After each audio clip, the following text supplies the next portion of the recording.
આજરોજ રાજકોટ મ્યુનિસિપલ કોર્પોરેશનની સ્ટેન્ડિંગ કમિટીની બેઠક હતી।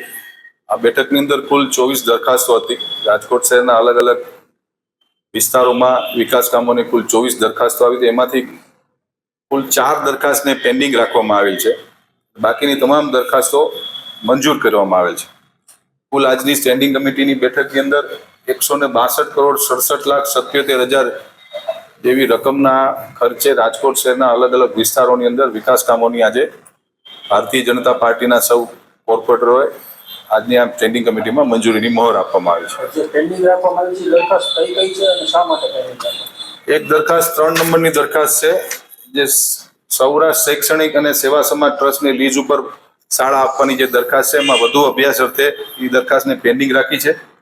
બીજી, રાજકોટ મહાનગરપાલિકાની માલ મિલકતના રક્ષણ માટે સિક્યુરિટી ગાર્ડ પૂરા પાડવા માટે એજન્સી નિમવાનો દ્વિવાર્ષિક કોન્ટ્રાક્ટ છે, એમાં વધુ ખર્ચની દરખાસ્ત આવી છે, એ પણ અમે હાલ પૂરતી તપાસના અર્થે પેન્ડિંગ રાખવામાં આવી છે।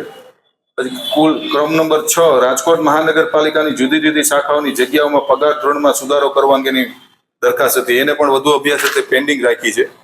અને એક, રાજકોટ મહાનગરપાલિકાની ઓડિટ શાખામાં ખાલી પડેલ સબ ઓડિટરની જગ્યા પર બઢતી આપવા અંગે મ્યુનિસિપલ કમિશનરશ્રીનો જે પત્ર હતો, એ અભ્યાસ અર્થે અમે લોકોએ પેન્ડિંગ રાખવામાં આવી છે।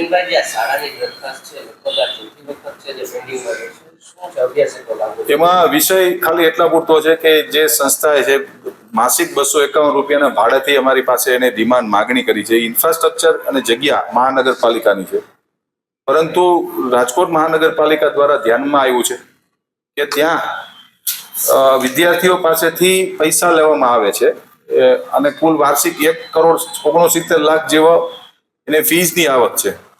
જ્યારે કોમર્શિયલાઇઝેશન જ્યારે થતું હોય ત્યારે રાજકોટ મહાનગરપાલિકા ટોકન દરે ક્યારેય મિલકત આપી ન શકે, એના માટે વધુ અભ્યાસ અર્થે આ દરખાસ્તને પણ પેન્ડિંગ રાખીને આવતી સ્ટેન્ડિંગમાં નિર્ણય કરવામાં આવશે। વોટર ટ્રીટમેન્ટ પ્લાન્ટ બનવાનો છે સૌરાષ્ટ્રમાં સૌથી હા, અલગ કરી